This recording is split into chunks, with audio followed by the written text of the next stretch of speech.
할렐루야. 오늘도 우리를 향하신 하나님의 뜻에 감사를 드립니다. 많이 무덥죠. 우리가 또 이렇게 주님 앞에 나올 수 있는 건강이 있음에 감사를 드립니다. 오늘 말씀을 통해서 내가 회복해야 할 거룩한 자존감에 대해서 말씀을 나누도록 하겠습니다. 여러분들은 그 많은 시절을 이렇게 살다 보면서 이 자존감, 자존심, 이런 이야기를 많이 들었을 거예요. 여러분들 그 바보 빅터라는 어린이들이 보는 책, 또 어른들도 보는 책이긴 한데요. 그 책의 주인공이었던 빅터 세레브리아 코프라는 이분은 멘사협회 회장님이십니다. 그 멘사협회는 뭐냐면 IQ 148 이상 되는 사람들이 이제 모여서 하나의 이제 그 그룹을 만드는 그런 건데, 그 IQ가 148 이상이니까 이 멘사 대표면은 얼마나 높겠어요? 근데 이분이 어릴 때 IQ 검사를 했어요. 15살 때. 그때 얘 173이 나온 거예요. 근데 선생님이 잘못 기록을 해가지고 100을 빼고 73을 기록을 하는 바람에 이 사람은 바보라는 놀림을 받기 시작했습니다. 그래서 바보라는 놀림을 받을 때 돌고래라고 별명을 지어줬어요. 돌고래 IQ하고 똑같다고. 그래서 이분은 진짜로 바보처럼 살았어요. 그래서 전형아처럼 말도 더듬고 생각도 깊이 안 하고 이렇게 살다가 17년이 지난 후에 그가 극적으로 다시 IQ 검사를 하게 됐는데 자기가 IQ가 173인 걸 그때서 알았어요. 그래서 그는 충격을 받았습니다.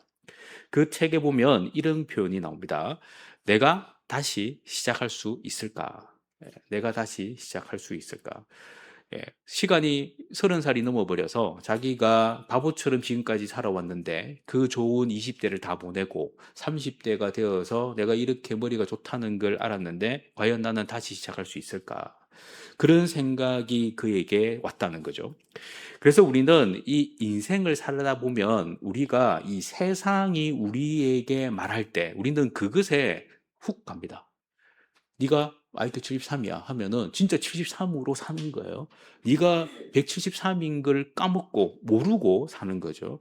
여러분들 이 책이 그래서 뒤에 나오는 이 부제가 있어요. 그 영어로 된 책에는 뭐라고 뒤에 표현되어 있느냐면은 바보 빅터 너의 날개를 펼쳐라 이렇게 표현되어 있고요. 우리나라 책에서는 17년 동안 바보로 살았던 멘사 회장의 이야기 이렇게 표현됩니다. 그러니까 이 인생을 우리가 지나서 보면은 여러분들도 수많은 일들을 다 겪었을 텐데요.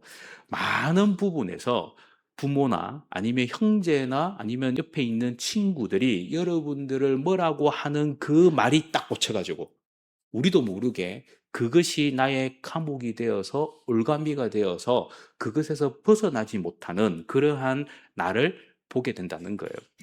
진짜 나가 아닌, 예, 누군가가 나에게 규정을 지어준 나로 살아가는 우리의 모습이 있을 수 있다는 겁니다. 인도의 신부가 쓴 소금 인형이라는 책에 보면은 조그만한 이야기인데요. 그 소금 인형 아마 여러분들 많이 들으셨을 거예요. 그 소금 인형이 이렇게 생각을 하게 됩니다. 과연 나는 어디서 태어나고 내가 누구일까라는 거예요. 그래서 그는 길을 걷다가 바위에게 묻습니까? 너 나 누구인지 알아? 그러니까 이 바위는 나무한테 물어보면 알 거야 해가지고 나무를 찾아가서 나무에게 너는 내가 누군지 알아? 라고 묻습니다.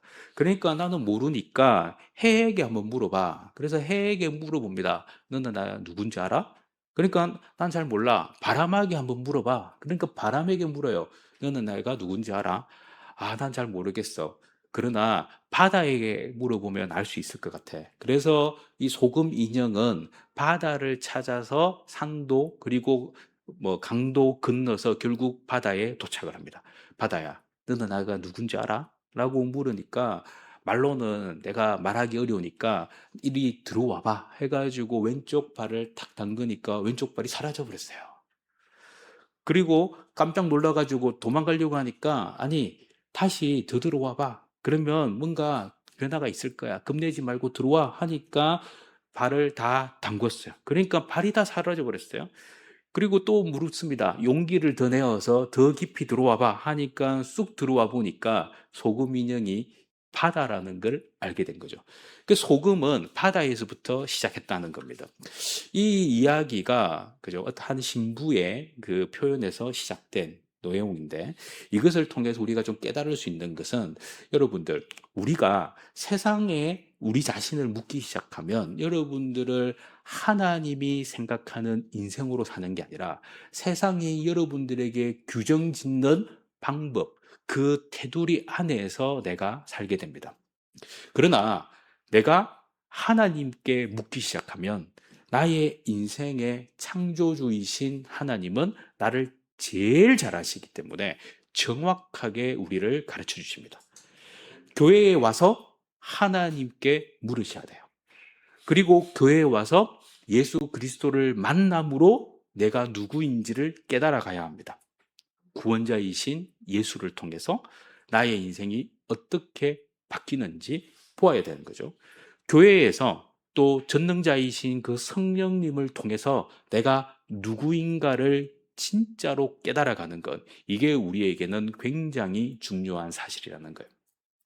그래서 오늘은 저는 여러분들이 진짜 나를 발견하면서 내가 어떤 존재여야 하는가에 대한 좀 지혜가 생기기를 축복합니다. 우리는 자존심, 자존감 이런 이야기를 많이 듣습니다. 그래서 이 자존심이 뭐고 자존감이 뭔가 똑같은 말이 아닌가 이런 생각을 하죠. 자존심은 굉장히 좀 부정적으로 기독교 교계에서는 사용하고요. 자존감은 긍정적 의미로 사용합니다. 그 이유는 뭐냐면 자존심은 세상의 시각으로 자신을 보고 높이려는 마음으로 표현해요. 이것은 어떤 비교에 의해서 생겨나는 모습입니다. 그래서 상대방이 나보다 못한 것 같으면 자존심이 높아집니다. 그래서 조금 우월해지기 시작하죠. 상대방이 나보다 별것 아니다 생각하면 상대방보다 내가 별것 아니다라고 생각하면 내 자존심이 내려가기 시작합니다. 열등감에 빠지는 거죠. 이렇게 자존심은 세상의 시각으로 나를 보고 나를 높이고 낮게 평가하는 그 모습이 자존심입니다. 그러나 자존감은 조금 다릅니다. 자존감은 남의 환경 조건, 그리고 내가 지금 있는 그 상황 속에서 비교하는 게 아니에요. 그냥 내가 있는 모습 그대로를 보는 겁니다. 그리고 나를 인정하고 존중하는 그 모습이 자존감이라고 하죠. 그래서 이것을 하나님의 시각이라고 표현합니다. 하나님의 시각으로 나를 어떻게 보느냐는 거죠. 세상의 기준으로 나를 볼 때는 자존심이 생기고 하나님의 기준으로 나를 보기 시작하면 거룩한 정체성인 자존감이 생기고 그 자존감을 통해서 우리는 행복할 수 있다는 거예요. 오늘 본문에 등장한 모세가 바로 이 자존심과 자존감에 혼재되어 있는 상황에서 자존심이 내려가고 자존감을 높이게 만드는 하나님의 독특한 표현들이 등장을 합니다. 그래서 이제 내가 어떻게 살아가느냐, 이것의 기준과 그 잣대를 누가 나를 어떻게 보느냐, 이것이 아니라 하나님이 나를 어떻게 생각하느냐로 사는 것. 이게 바로 하나님이 기뻐하시는 거룩한 자존감을 회복하는 거예요. 오늘 말씀은 역사적 배경이 지금부터 쭉 수천 년을 올라가죠. 그래서 주전 15세기의 말씀입니다. 이스라엘 백성들이 그죠? 야곱 이후에 애굽에서 이제 종살이를 시작하면서 많은 백성들로 큰 민족을 이루게 됩니다.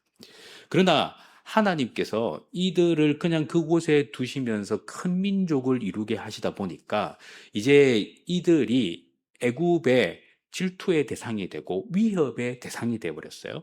그래서 애굽의 왕들은 이스라엘 백성들을 그죠 굉장히 공경에 처하도록 노예처럼 그들을 활용하기 시작합니다. 결국 그들은 모든 삶이 하나님을 잘 섬겨서 축복의 삶을 살 줄 알았는데 그게 아니라 노예의 삶을 살게 된 거예요.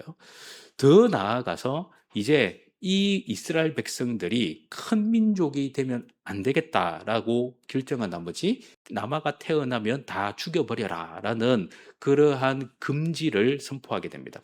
그래서 애굽에 있는 모든 산파들이 아이가 남자가 딱 태어나는 순간 아이를 죽여버리게 되죠.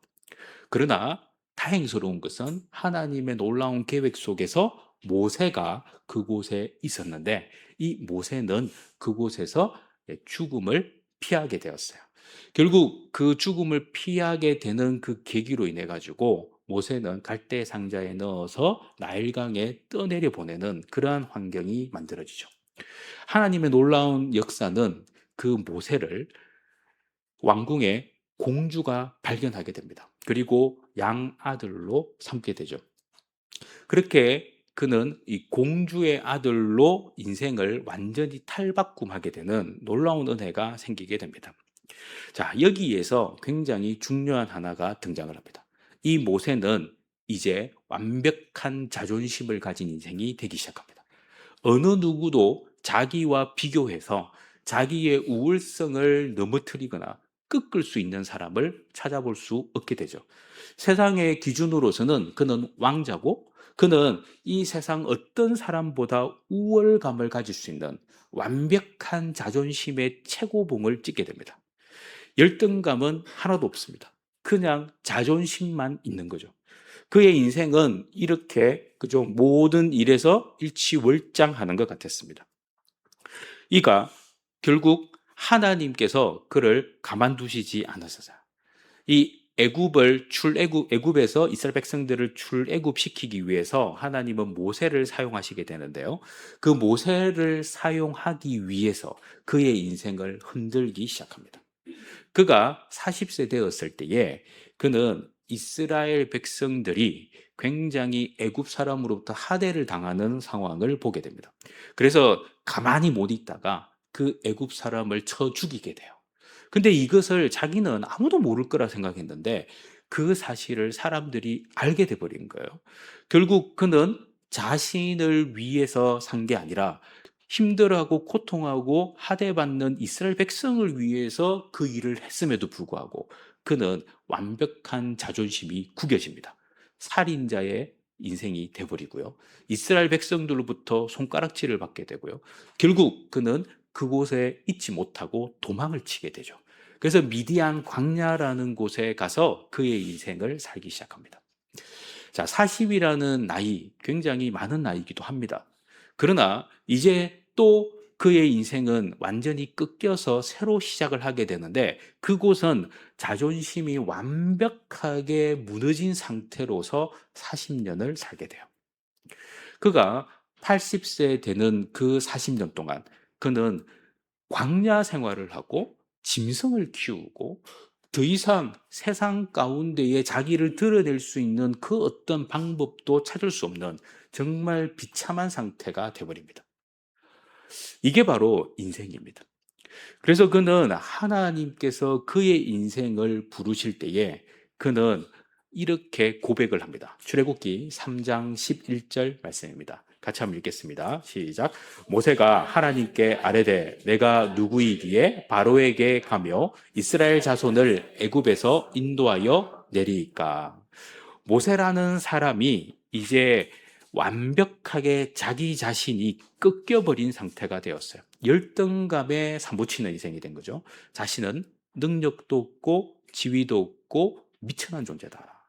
내가 도대체 어떤 존재이기에 왕 앞에 가가지고 이스라엘 자손을 애굽에서부터 인도하여 내겠습니까? 라는 이 질문을 하나님 앞에 드리게 됩니다. 자존심이라는 것은 그렇습니다. 주위의 환경 조건에 의해서 흔들리게 됩니다. 상대를 누구를 만나냐에 따라서 흔들리게 되죠. 자존심을 갖고 살면 결코 행복이 오는 것이 아니라 힘들고 고통스러운 자기 스트레스가 오게 될 뿐입니다.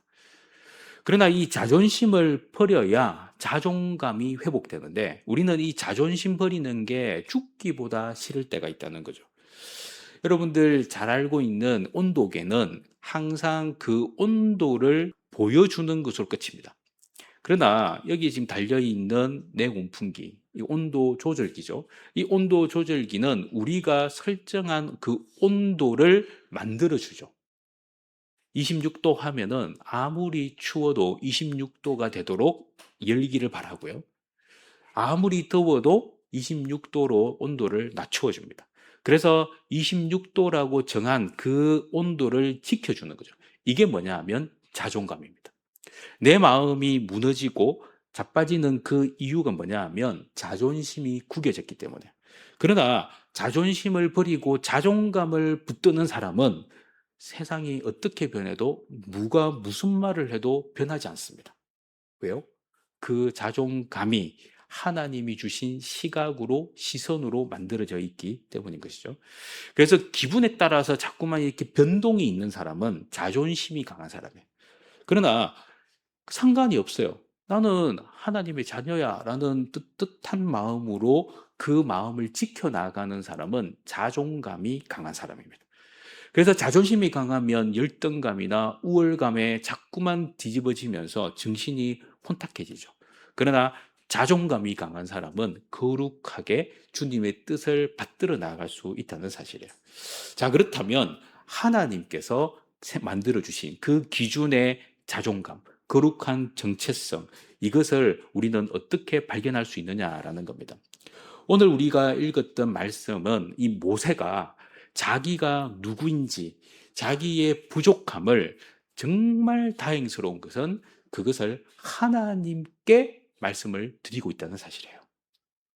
이게 세상에 살아가는 많은 사람들과 차이점이죠. 내가 누구에게 나 자신을 묻느냐, 이거는 전혀 다른 의미를 가지고 있습니다.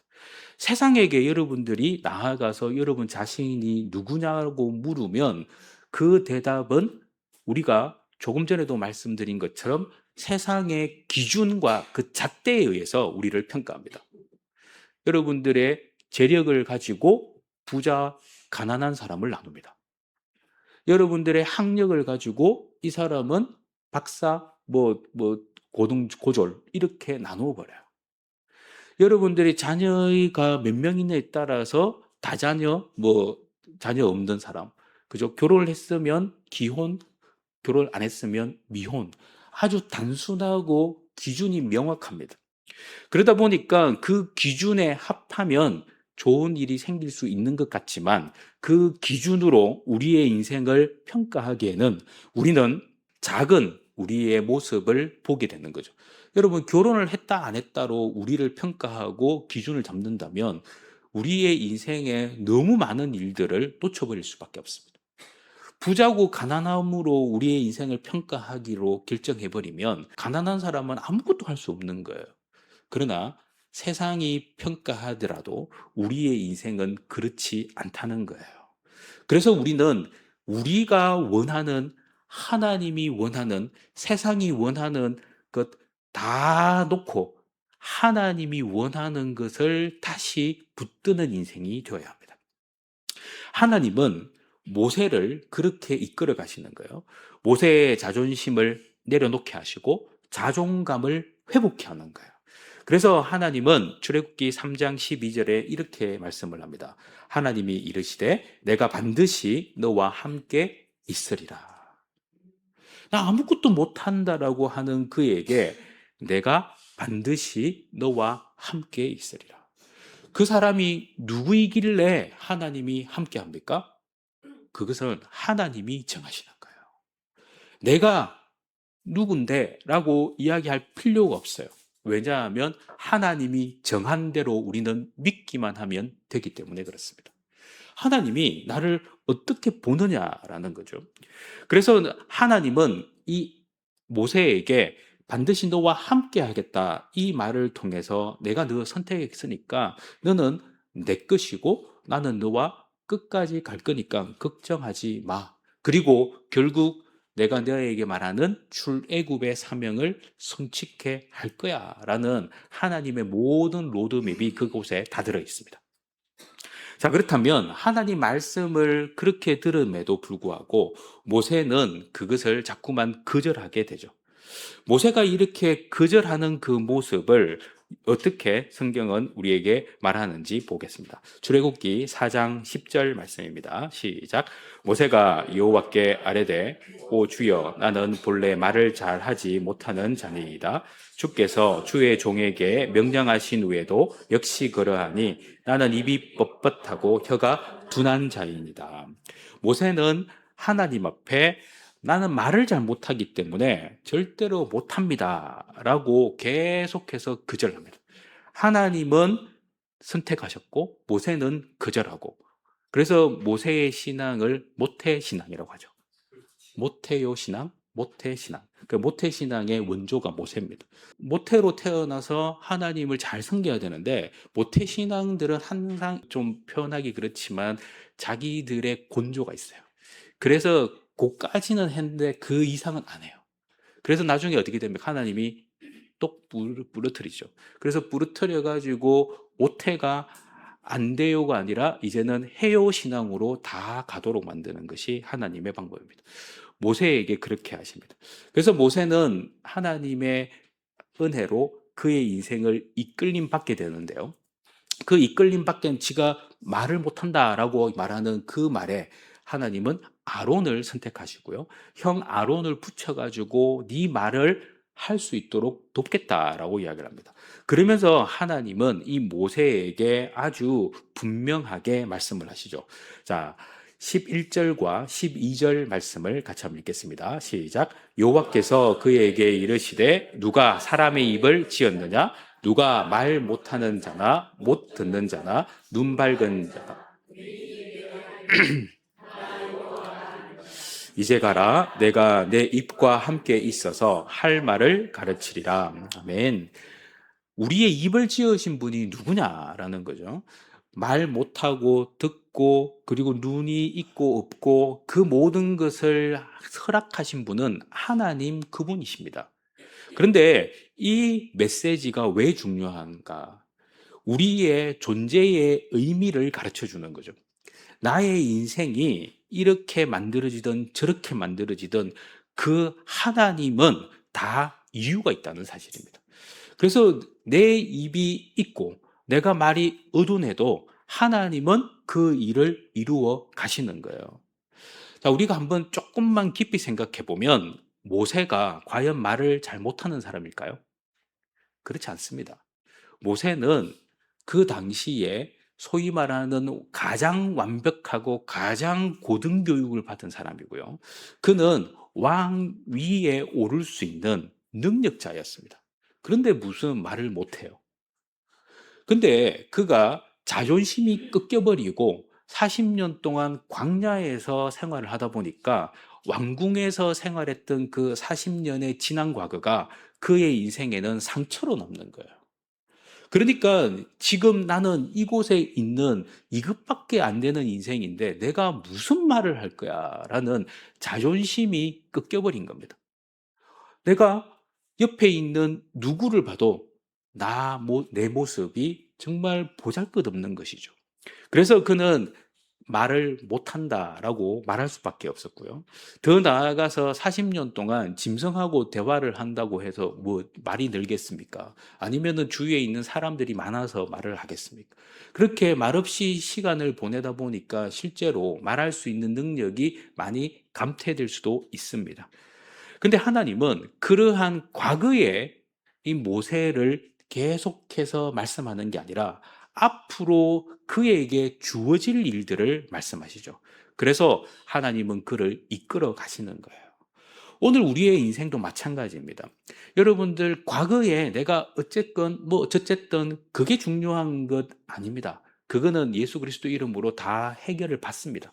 그렇다면 앞으로 내가 어떻게 할 것인가에 더 집중해야 한다는 거예요. 그래서 하나님은 그에게 하도 두렵고 뜨는 이 모세를 향해서 하나의 징표를 줍니다. 그게 뭐냐 하면 지팡이입니다. 출애굽기 4장 17절 우리 오늘 말씀의 마지막 절을 같이 한번 읽겠습니다. 시작. 너는 이 지팡이를 손에 잡고 이것으로 이적을 행할지니라. 아멘. 이 지팡이를 통해서 그가 많은 경험을 하게 되죠. 왜냐하면 이 지팡이는 하나님이 선택한 도구였어요. 그 도구는 하나님의 임재의 상징이었습니다. 하나님께서 네가 가지고 있는 그 지팡이를 그죠? 던져보라 하니까 던지니까 뱀이 돼버려요.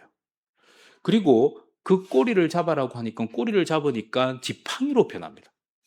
이 기적을 보여주시면서 이 기적은 바로 이 지팡이를 통해서 보여준 기적은 내가 너와 함께 한다는 증거를 보여주는 거예요. 오늘 여러분들도 하나님의 지팡이, 여러분들도 다 가지고 있습니다. 뭡니까? 성경 말씀이에요. 성경 말씀을 다 가지고 계세요. 성경 말씀을 가지고 있다는 것은 무엇을 의미하냐면은 하나님이 나와 함께 하신다는 증거를 우리에게 보여주신 겁니다. 이 지팡이를 통해서 여러분들은 성경 말씀을 딱 가지고 있다는 그것으로 하나님은 나의 자존감을 회복시키는 상징물로 이것을 두셨구나라는 믿음을 가지셔야 합니다. 진짜 나가 누군지, 진짜 나를 통해서 하나님은 어떤 역사를 이루어 가실지 다 그곳에 담겨 있습니다. 자, 그렇다면 우리의 거룩한 정체성의 가장 중요한 첫 번째는 뭐냐? 그것은 바로 나는 하나님의 자녀다라는 겁니다. 하나님의 자녀. 여러분 옆에 분들에게도 고백을 합니다. 나는 하나님의 자녀입니다. 시작. 아멘. 우리가 하나님의 자녀다라는 것은 굉장히 의미가 있죠. 그 이유는 뭐냐면 하나님은 절대자이시고 창조주이시고 섭리주이시고요, 심판주이시고 구원주이신데 그 하나님의 자녀가 된 것은 이 세상의 모든 그 어떤 존재보다도 우월하다는 것을 의미합니다. 왜? 하나님이 우월하기 때문에 그렇습니다. 그래서 우리는 하나님이 나를 자녀 삼아 주셨다라는 그 메시지 안에 우리가 하나님으로부터 나왔다라는 놀라운 메시지를 발견하게 되죠. 이사야 43장 1절 말씀을 같이 한번 읽겠습니다. 시작. 야곱아 너를 창조하신 여호와께서 지금 말씀하시느니라. 이스라엘아 너를 지으신 이가 말씀하시느니라. 너는 두려워하지 말라. 내가 너를 구속하였고 내가 너를 지명하여 불렀나니 너는 내 것이라. 아멘. 나를 창조하신 하나님이 우리를 구속하고 지명해서 부르시면서 너는 내 것이다 말씀하셨습니다. 우리를 내 것이라고 말씀하시는 하나님의 것, 그것이 바로 우리입니다. 그래서 여러분들의 자존심은 그죠? 꺾여도 상관없어요. 왜냐하면 여러분의 본질적인 자존감은 이 세상 그 어떤 사람보다 우월합니다. 그래서 우리는 하나님의 자녀가 되어서 그러면 목사님 우리는 과거가 엉망진창인데요. 걱정하지 말라는 거예요. 그래서 사도 바울은 이렇게 말하죠. 고린도후서 5장 17절 말씀이에요. 같이 읽겠습니다. 시작. 그런즉 누구든지 그리스도 안에 있으면 새로운 피조물이라. 이전 것은 지나갔으니 새 것이 되었도다. 이전 것은 지나갔고 새 것이 되었어요. 그래서 새 것인 여러분들의 인생을 여러분들은 즐기셔야 됩니다. 나의 인생이 과거에 어떤 존재로 있었느냐, 이제 그게 중요한 게 아닙니다. 그것보다 더 중요한 것은 지금 이 시간 이 자리 이곳에서 하나님이 나를 뭘로 보고 계시냐가 중요한 거죠. 나의 부족함이 있으면 회개하시면 되는 거고요. 내가 하나님 앞에 더 나아가야 할 일이 있으면 결단하시면 되는 거예요. 하나님은 나를 어떻게 보신다고요? 나를 새로운 피조물로 보시는 거예요. 그래서 여러분들을 닦고 씻기고 예쁘게 가꾸어 가시는 겁니다. 우리가 자녀를 키울 때 그렇잖아요. 자녀가 1살, 2살 먹어가면 그죠? 옷을 바꾸어 주고 먹는 것을 바꾸어 줍니다. 아니 애가 3살, 4살 되었는데 아직도 젖병 물고 있으면 그 부모는 잘못 키우는 거잖아요. 부모는 그 자녀가 성장하는 속도에 맞추어서 그의 인생을 이끌어가게 되어 있습니다. 하나님도 마찬가지입니다. 여러분의 인생을 새로운 피조물로 만드는 것에서 끝나지 않아요. 항상 하나님은 여러분들의 인생이 어떻게 해요? 계속해서 성장하고 성숙하도록 하나님의 자녀답게 살아갈 수 있도록 계속 공급하시고 축복하시고 여러분의 삶을 이끌어 가십니다. 여러분은 이 세상의 그 어떤 존재보다 우월합니다. 그 이유는 하나님이 최고이시고 그분의 자녀이다라는 것이죠. 자, 여러분들 옆에 있는 분들에게 자랑하듯이 나는 하나님의 자녀야. 이래 좀 뻗대 보세요. 시작. 나는 하나님의 자녀야. 네. 자, 이것이 바로 하나님의 축복인 거죠. 우리 두 번째는 뭐냐 하면 나는 하나님의 동행자다라는 겁니다. 여러분, 우리의 인생 가운데에 하나님이 우리의 인생을 절대로 포기하지 않는 이유는 뭐냐 하면 하나님이 우리의 아버지가 되신다는 거죠. 그러나 하나님이 우리의 아버지가 되면 우리의 삶을 보호하시고 지키시고 항상 함께 하시는 것으로 우리는 알고 있습니다. 그런데 우리 하나님은 조금 더 우리와 친숙하기를 원하세요. 내가 옆에 힘들고 고통스러울 때 나의 아픔을 보듬어 주시고 만져주시고 회복시키는 그런 분이 되기를 원하시고요. 여러분들이 강을 건널 때 같이 건너기를 원하시고, 산을 탈 때 같이 산을 타기를 원하시고, 광야에 있을 때 같이 그 광야에 함께 있기를 원하시는 분이세요. 뭐냐? 하나님은 우리의 동행자이기 때문입니다.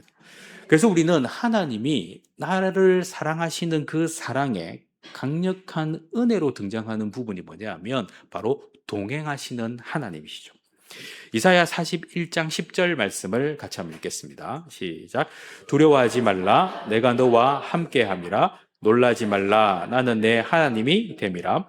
내가 너를 굳세게 하리라. 참으로 내가 너를 도와주리라. 참으로 내가 나의 의로운 오른손으로 너를 붙들리라. 두려워하지 말고 놀라지 말라. 두려워하지 말고 놀라지 말라. 이 세상이 어떻게 돌아가든 어떤 상황이 펼쳐지든 우리는 끝까지 하나님이 나와 함께 한다라는 강력한 믿음이 필요한 겁니다. 왜냐하면 하나님이 그때마다 나를 도와주시기 때문인 거죠. 사도 바울이 이러한 은혜를 그가 이렇게 표현을 합니다. 고린도후서 4장 7절 말씀입니다. 같이 한번 읽겠습니다. 우리가 이 보배를 질그릇에 가졌으니 이는 심히 큰 능력은 하나님께 있고 우리에게 있지 아니함을 알게 하려 함이라. 우리가 질그릇 같은 존재인 것처럼 우리는 알고 있어요. 그러나 이 질그릇도 그죠? 절대적으로 우월할 수 있다는 겁니다. 왜요? 그 질그릇에 보화가 당기면 그 보화가 당기며 그 질그릇이 사용될 때 하나님은 능력 있게 우리를 사용하시는 거예요. 그래서 우리는 보화를 담은 상태로 살아야 됩니다.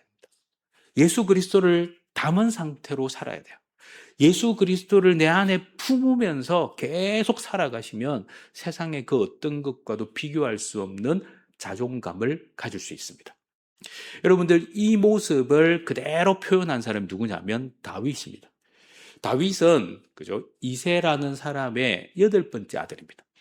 그래서 사무엘이 그죠? 하나님께서 기름 붓겠다라고 했을 때에 하나님의 선택한 자를 찾을 때에 이새의 집에 갔는데 그 아이 빼놓고 다윗만 빼놓고 7 아들만 모아놓고 하나님 앞에 금정을 받으려고 했어요. 그만큼 다윗은 아버지로부터 제껴놓은 놈입니다. 그런데 다른 형과 이 다윗이 완전히 달랐어요. 세상이 보는 눈, 그것으로 봤을 때는 다윗은 정말 열등감 투성입니다. 나이도 작고 키도 작고 볼 것이 없어요. 그러나 이 다윗은 하나님이 보실 때는 가장 하나님이 기뻐하는 사람이었어요. 그래서 이 다윗은 하나님을 품고 산 사람이죠. 결국 이 소년이 전쟁터에 나갔을 때에 골리앗 앞에 서서 골리앗을 쳐 죽이는 일을 감당합니다. 그때에 이 골리앗을 향하는 이 다윗의 마음을 성경이 몇 가지로 기록합니다. 사무엘상 17장 36절 말씀입니다. 같이 한번 읽겠습니다. 시작. 주의 종이